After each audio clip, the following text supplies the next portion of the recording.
Hello friends and dear student, एक बार फिर से आपका बहुत बहुत स्वागत है।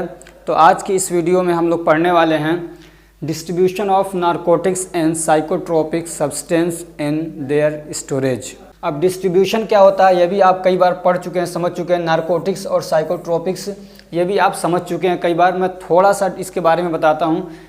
क्या है, ये नारकोटिक भी एक ड्रग है, ऐसे ही साइकोट्रोपिक सब्सटेंस जो होते हैं वो भी क्या है, ड्रग हैं, ठीक। लेकिन ये जो है ये थोड़ा बहुत ज़्यादा सेंसिटिव हैं और ये क्या हमारे सेंट्रल नर्वस सिस्टम पे काम करते हैं। और ये जो दवाएं हैं ना, इनका एडिक्शन बहुत जल्दी हो जाता है आदमी को। और इसीलिए आप देखेंगे, लोग आपने सुना होगा कई बार कि वो आदमी क्या है, ड्रग लेता है। तो वो कौन सी ड्रग लेता है, कोई दूसरी नहीं होता है, वही नारकोटिक्स जो दवाएं होती हैं, साइकोट्रोपिक्स जो होती हैं, उसी का उसको एडिक्शन हो जाता है, उसी का वो आदी हो जाता है, फिर उसके बगैर उसको चैन नहीं मिलता है। तो ये दवाएं क्या हैं, जैसे नारकोटिक और साइकोट्रोपिक ड्रग्स हैं, ये आदमी के सेंट्रल नर्वस सिस्टम पर काम करती हैं और इनके अलग अलग फंक्शन हैं। जैसे कि आप पीछे पढ़ते हुए आ रहे हैं, जैसे कि आपने पढ़ा antipsychotic drug, sedative and hypnotic drug, ऐसे ही आपने पढ़ा एनेस्थेटिक ड्रग। अब ये जो दवाएं हैं ना, ये नॉर्मल दवाओं की तरह नहीं है, क्योंकि इनका एडिक्शन बहुत जल्दी हो जाता है और आदमी नशा करने लगता है, जो कि उसके लिए बहुत डेंजरस है। तो इसलिए इसके लिए रूल बनाए गए, रेगुलेशन बनाए गए कि इसको मतलब एकदम इजीली क्या है, कोई भी यूज़ ना कर सके, इजीली पा ना सके। इसके लिए कुछ एक्ट्स, कुछ रूल, कुछ रेगुलेशन बनाए गए अपने इंडिया के अंदर भी। कौन इसको डिस्ट्रीब्यूट कर सकता है, कौन इसको बेच सकता है, कब ये बेचेगा, किसको देगा, किसको नहीं देगा, तो ये सारी चीज़ें क्या हैं उसके अंदर मेंशन है। तो वही आज हम लोग पढ़ने वाले हैं। तो चलिए अब हम लोग डिटेल से देखते हैं। तो according to drug and cosmetic act 1945, ये कह रहे हैं 1945 का जो हमारे कॉन्स्टिट्यूशन का एक एक्ट है, उसका नाम क्या है, ड्रग एंड कॉस्मेटिक एक्ट। 1945 में ये क्या है, एक्ट पास हो गया था और 1948 में ये लागू हो गया था, ठीक है, इन्फोर्स्ड कर दिया गया था।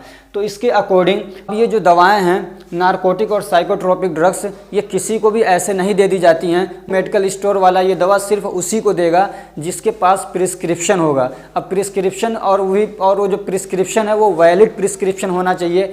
अब वैलिड प्रिस्क्रिप्शन क्या है, ये आगे आप पढ़ने वाले हैं, ठीक। या तो फिर वो अगर मान लीजिए फार्मेसी कोई हॉस्पिटल के अंदर है, वहाँ से दवाएँ ट्रांसफ़र की जाती हैं, वहाँ से दवाएँ भेजी जाती हैं हर वार्ड के अंदर या हर फ्लोर के अंदर। तो वही कह रहे हैं कि अगर फ्लोर के अंदर दवा मंगानी है, हॉस्पिटल के अंदर फार्मेसी है और उस फार्मेसी से फ्लोर के अंदर या वार्ड के अंदर, जिसको नर्सिंग स्टेशन बोलते हैं, जो छोटी सी एक फार्मेसी होती है, उसमें भी अगर दवा मंगानी है तो उसके लिए क्या होना चाहिए, रिक्विजिशन फॉर्म होना चाहिए। अब रिक्विजिशन फॉर्म क्या है, आगे आप पढ़ने वाले हैं, ठीक है।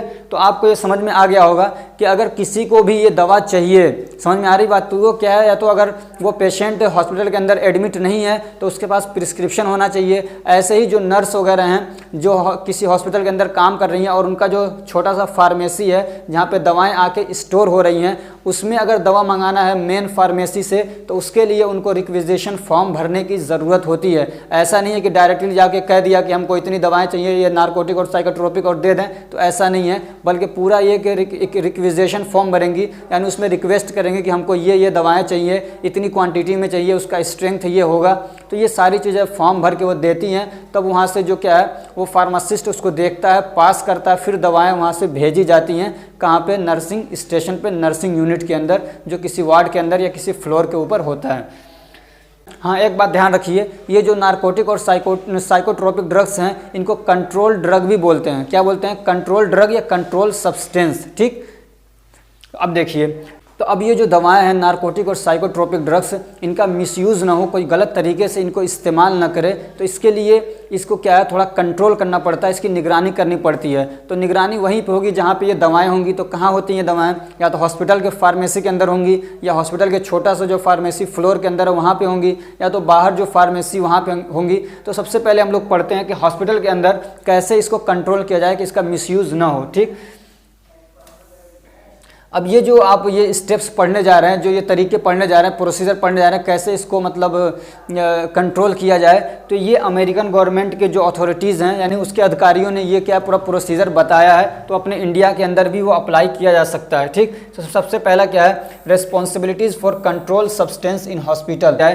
तो सबसे पहले जो एडमिनिस्ट्रेटर ऑफ हॉस्पिटल है, उसकी ये रिस्पॉन्सिबिलिटी बनती है कि वो बहुत अच्छे तरीके से क्या है, उन दवाओं को हैंडल करे, यानी उसको निगरानी करे कि कहीं इसका मिसयूज़ ना हो पाए।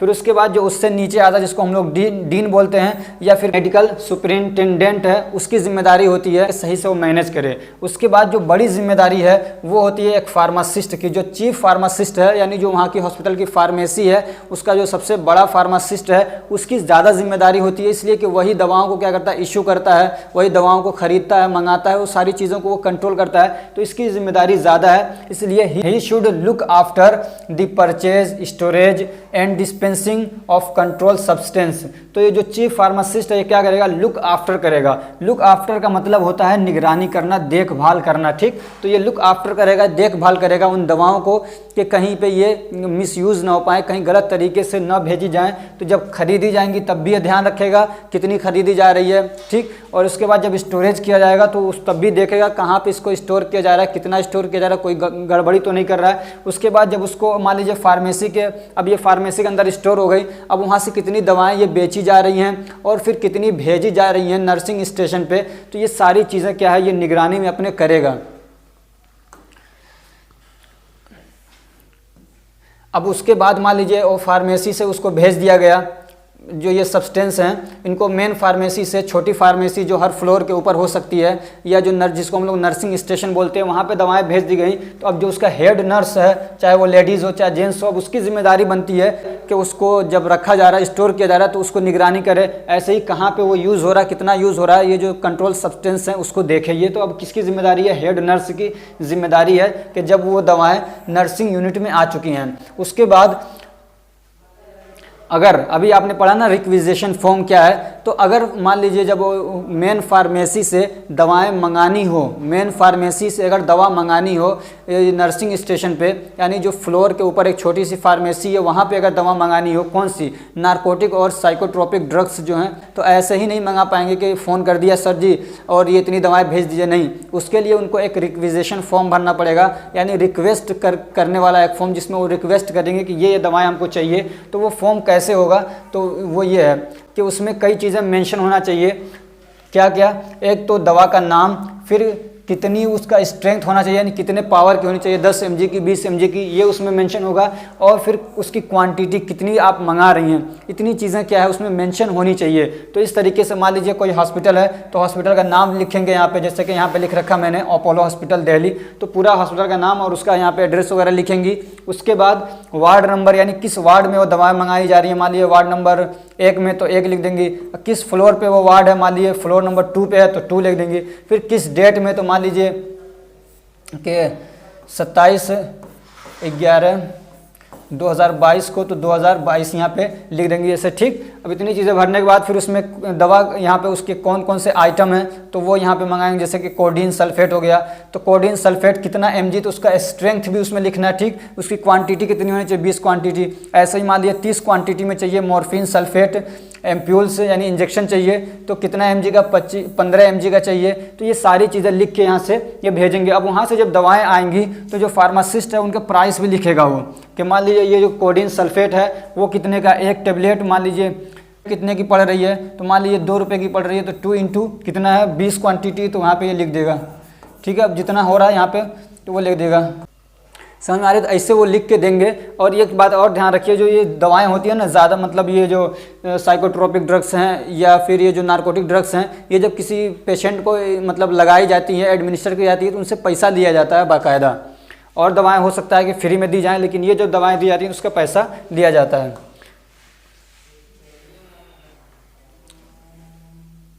अब उसके बाद मान लीजिए दवाएं वहाँ पे आ गई, अब वार्ड्स के अंदर दवाएं यूज़ हो रही हैं, तो कितनी दवा यूज़ हो रही है डेली और किस पेशेंट को दवा दी गई, ये सारी डिटेल भी क्या है डेली बेसिस पे उनको क्या करना, रिकॉर्ड करना पड़ता है जो नर्सेज हैं। तो वही एक फॉर्म भरा जाता है ऐसे पूरा रिकॉर्ड करने के लिए, कितनी दवाएँ आज हमारे हॉस्पिटल, हमारे फ्लोर के अंदर या हमारे वार्ड के अंदर कितनी दवाएँ यूज़ हुई हैं, कौन सी, नारकोटिक और साइकोट्रोपिक। उसमें भी क्या क्या हॉस्पिटल का नाम लिखेंगे आप, और क्या उसमें डेट लिखेंगे, ठीक है। फिर वार्ड नंबर मान लीजिए 2 है, ऐसे ही फ्लोर नंबर मान लीजिए 3 है। तो ये सारी चीज़ें लिखेंगे, फिर उसमें पेशेंट का नाम लिखेंगे, फिर उसके बाद ड्रग का नाम लिखेंगे, और फिर उसके बाद कितने टेबलेट या कितना इंजेक्शन यूज़ किया तो 1 यूज़ किया तो 1 लिख देंगे। फिर उसका स्ट्रेंथ कितना था तो 15 mg तो 15 mg लिख देंगे। फिर किस डॉक्टर ने उसको क्या किया था, ऑर्डर दिया था, तो जो भी डॉक्टर उनका नाम लिख देंगे। फिर किस नर्स ने उसको क्या किया, एडमिनिस्टर किया, यानी किसी पेशेंट को मान लीजिए इंजेक्शन लगाया या दवा किसी को खिलाई तो किस नर्स के थ्रू हुआ तो उसका नाम यहाँ पे लिख देंगे, ठीक। उसके बाद फिर टाइमिंग क्या थी, तो ये सारी चीज़ें क्या है रोज़ाना के बेसिस पे ये जितनी दवाएं हैं, जितनी ये यूज़ हो रही हैं रोज़ाना के बेसिस पे क्या है पूरा एक फॉर्म बना के तैयार करना पड़ता है इसको। फिर उसके बाद यहाँ पे सिग्नेचर भी होना चाहिए, जो हेड नर्स है या किसी का भी, तो अपना सिग्नेचर यहाँ पे वो करेंगे, ठीक। अब इसके बाद एक तरीका और कंट्रोल करने का, वो क्या है, prescribing control drugs for out patient department.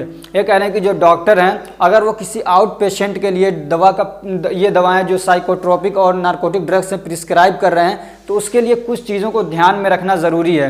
क्या क्या ध्यान में रखेंगे तो देखते हैं। The prescription prescribed for out patient. Out patient वो पेशेंट होते हैं जो हॉस्पिटल के अंदर एडमिट नहीं है, ठीक है। उनके लिए अगर कोई दवा प्रिस्क्राइब कर रहे हैं तो the prescription should have following information. तो वो जो प्रिस्क्रिप्शन है उसके अंदर ये बातें क्या है मेंशन होनी चाहिए। तो सबसे पहला क्या है, पेशेंट का पूरा नाम होना चाहिए, और क्या हॉस्पिटल का नंबर या पूरा उसका एड्रेस होना चाहिए, फिर डेट होना चाहिए। ऐसे ही name and strength of prescribe control drug, तो इसमें दवा का नाम होना चाहिए, उसका स्ट्रेंथ यानी कितने mg की है वो उसमें मेंशन होना चाहिए। ऐसे उसकी क्वांटिटी, कितनी क्वांटिटी आप प्रिस्क्राइब कर रहे हैं तो मान लीजिए 10 क्वांटिटी तो वो उसमें होना चाहिए। ऐसे ही frequency and route of administration भी उसके अंदर, उस पर्चे के अंदर, उस प्रिस्क्रिप्शन के अंदर लिखा हुआ होना चाहिए।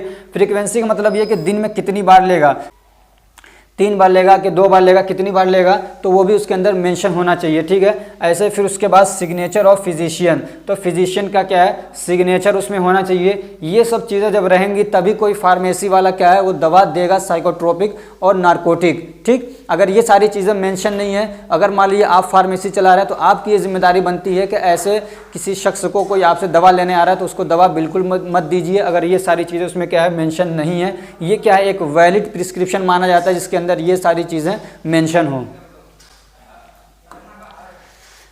अब तीसरा एक प्रोसीजर है जिसमें मतलब दवा को कंट्रोल करने का, तो इसमें कौन सी दवाएं हैं, तो इसमें वो दवाएं जो वेस्ट हो जाती हैं या ख़राब हो गई, गंदी हो गई किसी वजह से, तो उनका क्या करना है तो उसके बारे में हम लोग पढ़ेंगे। एलिकोट part of narcotic solution unused. तो एलिकोट क्या होता है, एलिकोट का मतलब होता है कि जैसे मान लीजिए कोई मॉर्फिन का एक इंजेक्शन है, एम्प्यूल है, उसमें से वो 15 mg का है, ठीक। अब उसमें से आपको 10 mg की लगाना है किसी को, तो 10 mg आपने ले लिया और 5 mg उसके अंदर एम्प्यूल के अंदर बच गया, तो ये जो बचा हुआ पार्ट है इसको बोलते हैं हम लोग एलिकोट। क्या बोलते हैं, एलिकोट पार्ट। तो कह रहे हैं कि ये जो एलिकोट पार्ट बच गया इसका क्या करना है, तो उसको क्या करना है सिंक के अंदर फेंक देना। सिंक जो जिसको हम लोग बेसिन बोलते हैं जिसमें हाथ वगैरह धुला जाता है, तो आप ये देखिए ये क्या है सिंक है, तो इसमें क्या करेंगे इसको फेंक देंगे, ठीक, यानी उसको डिस्ट्रॉय कर देना है। अब दूसरा जो है प्रिपेयर्ड डोज रेफ्यूज्ड बाय पेशेंट और कैंसिल्ड बाय डॉक्टर। ये कह रहे हैं कि कोई दवा क्या है प्रिपेयर कर दिया गया, मान लीजिए इंजेक्शन में उसको क्या है ले लिया गया, एम्प्यूल तोड़ के और उसका क्या इंजेक्शन में उसको भर लिया गया। फिर अब जो पेशेंट है वो कह रहा है कि मुझे नहीं, मैं सुई नहीं लगवाऊंगा, मुझे डर लगता है, इंजेक्शन नहीं लगवाना मुझे, ठीक। या तो फिर डॉक्टर ने क्या किया मना कर दिया कि नहीं इस दवा इसको नहीं देनी है, तो उस कंडीशन में क्या है तो इसमें भी क्या करना है, वो जो आपने इंजेक्शन भर लिया है तो उसको क्या करेंगे सिंक कर देंगे, यानी उसमें क्या डिस्ट्रॉय कर देंगे, सिंक में उसको बहा देंगे, ठीक।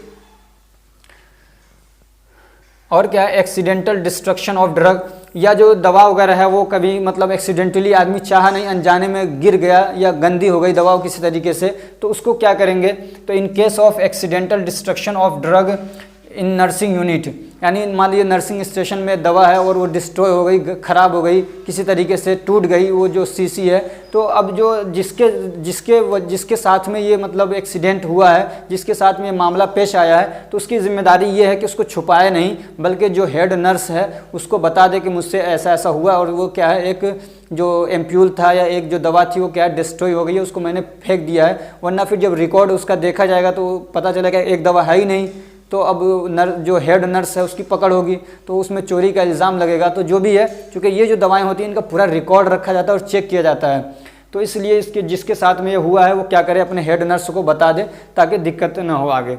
अब चौथा जो पॉइंट है वो क्या है, control of narcotics on wards by nurses. ये कह रहे हैं कि अब मान लीजिए जो दवाएं हैं ये नारकोटिक्स, वो जो नर्सिंग स्टेशन है, जो वार्ड में एक छोटा सा फार्मेसी है वहाँ पे आके रखी हुई हैं। अब वहाँ पे नर्सेस की क्या जिम्मेदारी है, तो ये कह रहे हैं कि उनकी जिम्मेदारी क्या है, when control drugs dispense to the nursing unit, जब वो दवाएं नर्सिंग यूनिट पे आ जाएं तो now it is the responsibility of nurses for administration, looking after and documentation. तो क्या क्या जिम्मेदारियां हैं कि एडमिनिस्ट्रेशन करना, अब ये नर्सेज की जिम्मेदारी है किसको लगाना है, ठीक, और फिर उसकी हिफाजत करना, उसकी निगरानी करना कि कहीं गलत यूज़ ना हो, कोई चुरा के ना ले जाए इन दवाओं को, और फिर डॉक्यूमेंटेशन यानी कितनी दवा किसको लगाई गई, कब लगाई गई, वो सारी चीज़ें क्या, जैसे कि आपने ऊपर देखा अभी, तो वो सारा क्या डेटा तैयार करना, ये जिम्मेदारी है इनकी।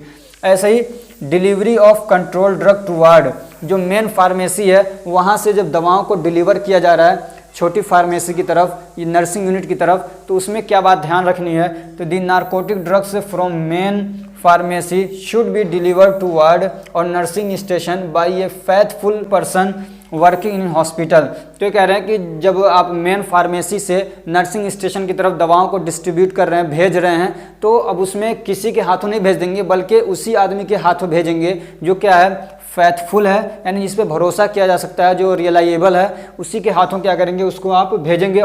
और दूसरी बात ये कि वो हॉस्पिटल के अंदर काम भी करता हो, यानी कि कोई बाहर का आदमी आया पेशेंट को लेके और उसी के हाथों कह रहे कि ले जाके वहाँ पहुँचा दीजिए, वो लेके फरार हो गया, तो ऐसा नहीं करना है। अब छठा पॉइंट क्या है, storage of narcotics and psychotropic drugs. अब मान लीजिए जो फार्मेसी है वहाँ पे जब दवाओं को स्टोर किया जा रहा है तो क्या बातें ध्यान में रखनी है, तो these substances should be under lock and की ऑल द टाइम्स। तो ये जो दवाएं हैं इन सबको क्या है, ताले के अंदर बंद करके रखना है, इनको लॉक करके रखना अलमारी के अंदर, ठीक। दूसरी बात क्या है, there should be a different register to register them, और वहाँ पे क्या है, ये कह रहे हैं कि और फार्मेसी के अंदर एक अलग रजिस्टर होना चाहिए सिर्फ नारकोटिक और साइकोट्रोपिक सब्सटेंसेस के लिए, कि कितनी दवा आई, कितनी कहाँ गई, उसको रिकॉर्ड करने के लिए इसके लिए सेपरेट एक रजिस्टर होना चाहिए, ठीक। और तीसरा क्या है, no other object should be kept with narcotics, और ये कि जहाँ पे नारकोटिक सब्सटेंस रखे हुए हैं वहाँ पे कोई दूसरी दवा नहीं रखी जानी चाहिए, इनको सबसे अलग रखना है। और क्या है, they should not be bought and sold to unauthorized person. तो अब ये कह रहे ये जो दवाएं हैं ये क्या है, हर एक से नहीं खरीदेंगे या हर एक को नहीं बेचेंगे, बल्कि सिर्फ जो ऑथोराइज्ड पर्सन है उन्हीं के हाथों से इसको क्या करना है, खरीदना है, या जो बेचने वाला है जो ला रहा है कंपनियों से, तो उसकी भी जिम्मेदारी है कि सिर्फ उन्हीं लोगों को जो ऑथोराइज्ड हैं। ऑथोराइज्ड लोग वो होते हैं जिनको लीगल परमिशन होता है। लीगल परमिशन मतलब ये समझिए कि गवर्नमेंट की तरफ से जिनको ये मान लिया गया कि ये इस काम करने के लायक हैं, यानी जिनके पास लाइसेंस है, तो उन्हीं के हाथों ये काम करना है। तो ये जो हमारा टॉपिक था ये कंप्लीट हो गया यहीं पे। अब हम मिलते हैं किसी दूसरे सब्जेक्ट के साथ।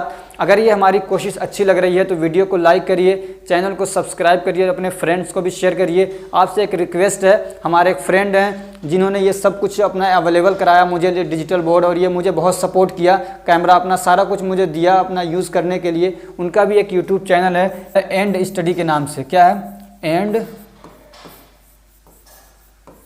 स्टडी। यहाँ पे आप @ लगा के सर्च करिएगा तो इस पर ये सरकारी जो जॉब्स वगैरह हैं उसकी तैयारी कराते हैं, जैसे रेलवे का हो गया, दरोगा का हो गया। तो इसको जाके आप सब्सक्राइब कर लीजिए, मेरी आपसे रिक्वेस्ट है। Thank you so much for watching.